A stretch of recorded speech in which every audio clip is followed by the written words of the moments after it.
நண்பர்கள் அனைவருக்கும் வணக்கம்.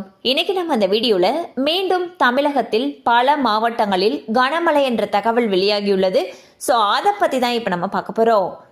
தமிழ்நாட்டில் வடகிழக்கு பருவமழை தொடங்கியதையொட்டி ஆங்காங்கே சில மாவட்டங்களில் மழை பெய்து வருகிறது. பகலில் கொளுத்தும் வெயிலிலும் மாலையில் மழை, இரவில் பனி என மாறி மாறி வருவதால் பொதுமக்கள் மிகவும் சிரமப்படுகின்றனர்.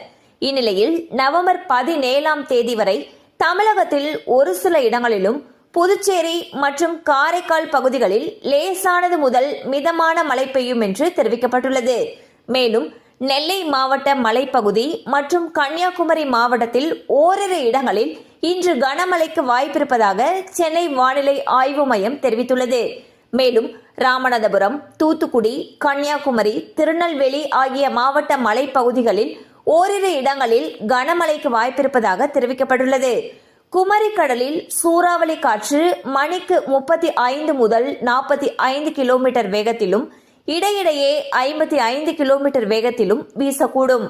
மேலும் தென் தமிழக கடலோரம், மன்னார் வளைகுடா, குமரிக்கடல் பகுதிகளில் சூறாவளி காற்று மணிக்கு 35 முதல் 45 கிலோமீட்டர் வேகத்தில் வீசக்கூடும். குறிப்பிட்ட பகுதிகளுக்கு மீனவர்கள் கடலுக்குள் செல்ல வேண்டாம் என்று அறிவுறுத்தப்படுகிறார்கள். பாத்தீங்கன்னா தமிழகத்துல பல இடங்கள்ல தற்பொழுது மழை பெய்து வருகிறது. இந்த மழையானது நவம்பர் 17ஆம் தேதி வரை நீடிக்கும்னு சொல்லியிருக்காங்க. ஸோ மழை அதிகமாக பெய்யும் பட்சத்தில் அந்த பகுதிகளில் இருக்கக்கூடிய பள்ளி கல்லூரிகளுக்கு விடுமுறை விடப்படுவதற்கான வாய்ப்புகள் அதிக அளவில் இருக்கு.